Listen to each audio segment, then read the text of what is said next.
Assalamualaikum warahmatullahi wabarakatuh. Kepada yang terhormat Bapak Ridho Riyadi MPDI selaku dosen pengampu mata kuliah Metodologi Studi Islam. Sebelumnya kami dari kelompok 6. Perkenalkan, saya sendiri Amelia Rahmadani, NIM 212162, Farah Nur Fauziah, NIM 212143, Nabilatul Istianah, NIM 212127. Di sini kami akan mempresentasikan tentang metode penelitian ilmu tafsir Al-Quran. Definisi tafsir Al-Quran. Secara bahasa, kata tafsir berarti menjelaskan, menyingkap, dan menampakkan atau menerangkan sesuatu yang abstrak. Menurut istilah, tafsir berarti ilmu untuk mengetahui kitab Allah Subhanahu wa Ta'ala yang diturunkan kepada Nabi Muhammad SAW dan penjelasan maknanya serta pengambilan hukum dan makna-maknanya. Tafsir adalah ilmu yang membahas tentang Al-Quranul Karim dari segi pengertiannya terhadap maksud Allah sesuai dengan kemampuan manusia. Selanjutnya akan dilanjutkan oleh Mbak Nabilatul Istianah. Ya, terima kasih Mbak Amelia Ramadhani. Saya akan melanjutkan membacakan materi selanjutnya, yaitu tentang hakikat ilmu Al-Quran dan tafsir. Al-Quran itu adalah kalam Allah yang diturunkan kepada Nabi Muhammad SAW melalui malaikat Jibril secara tawatur atau berangsur-angsur mutawatir, bernilai ibadah dalam membacanya dan merupakan ide atau petunjuk bagi seluruh umat manusia, khususnya umat Islam, dan merupakan sumber hukum yang pertama dalam Islam. Al-Quran dalam sejarahnya telah mampu merealisasikan dua hal besar dalam sejarah.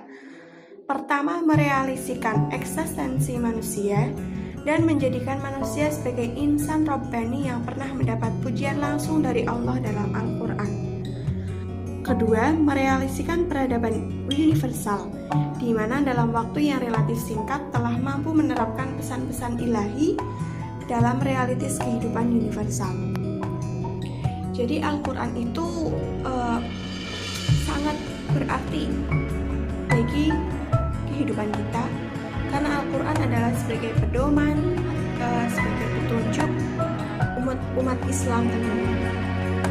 Dalam upaya memahami Al-Quran, diperlukan satu ilmu yang disebut dengan ilmu tafsir. Tafsir adalah satu bidang ilmu keislaman yang sangat mulia karena korelasinya yang sangat erat dengan kitab yang paling mulia dan paling agung, yaitu Al-Quran. Kitab yang sengaja diturunkan oleh Allah Subhanahu wa Ta'ala sebagai nur, sebagai penerang, sebagai petunjuk dan rahmat bagi seluruh alam. Karena itu Allah menjaganya dari berbagai bentuk penyimpangan, perubahan, dan pergantian. Periode yang paling awal untuk berinteraksi dengan Al-Quran yaitu membaca dan menghafalnya. Setelah itu masuk ke periode memahami, mentadaburi, dan mengambil istinbat hukum, mengetahui asbabun nuzul, nasikh mansukhnya Al-Quran, dan memahami ketinggian bahasa Al-Quran sendiri. Nah, periode ini disebut dengan periode penafsiran Al-Quran. Yang pertama, yaitu memahami Al-Quran. Menurut Imam Al-Ghazali, bahwa yang dimaksud dengan memahami Al-Quran adalah upaya mencenderungkan hati kepada ilmu yang bermakna lafal, yaitu cara membaca dan mentadaburi Al-Quran. Metode praktis dalam memahami Al-Quran dapat menggunakan beberapa kaidah. Kaidah yang telah ditradisikan oleh ulama terdahulu. Di antaranya, yang pertama, Al-Quran merupakan lautan luas yang meletakkan landasan dasar bagi ilmu-ilmu dunia dan akhirat. Yang kedua, untuk mendapatkan mutiara yang terdapat dalam Al-Quran, tidak hanya mengklaim pemahaman antara salah dan benar, melainkan membuat pedoman dan arah bagi mereka yang mengikutinya. Kaidah periode yang kedua yaitu pengetahuan kandungan Al-Quran. Kita berarti harus memahami kandungan Al-Quran. Memahami kandungan Al-Quran meliputi dua tingkat. Tingkatan tertinggi yaitu dasar-dasar dari setiap ilmu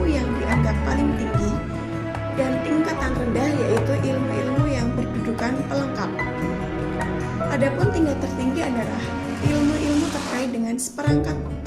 Pertama, ilmu-ilmu kisah Al-Quran dan kisah yang berhubungan dengan para nabi dan musuh-musuhnya, dan ilmu-ilmu ini biasanya lebih diperlakukan oleh para ahli sejarah, para dai. Dan yang ilmu kedua yaitu berdebat dan berdiskusi dengan orang-orang yang ingkar, seperti ilmu kalam yang bertujuan untuk meruntuhkan kesesatan, pemikiran yang dapat menyesatkan dan pola pikir bebas. Dan secara khusus ilmu ini diperlakukan oleh para ahli kalam. Dan ilmu yang ketiga yaitu ilmu hukum pidana yang secara spesifik ditetapkan dalam masalah yang berkaitan dengan harta, wanita, dan sebagainya untuk mempertahankan jiwa dan keturunannya.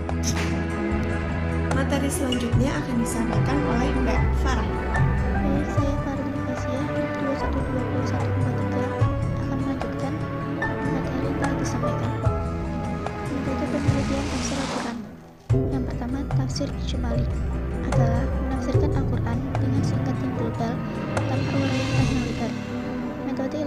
Metode ijmali atau global menjelaskan ayat-ayat Al-Quran secara ringkas, tapi mencakup dengan bahasa yang populer, mudah dimengerti, dan enak dibaca.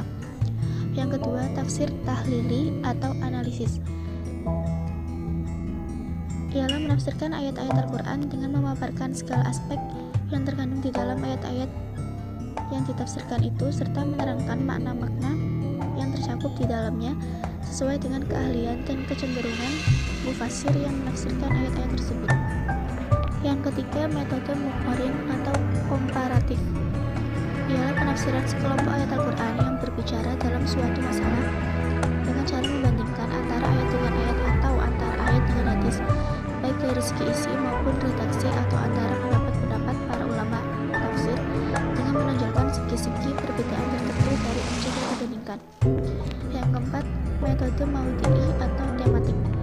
Ialah metode yang membahas ayat-ayat Al-Quran sesuai dengan tema atau judul yang telah ditetapkan.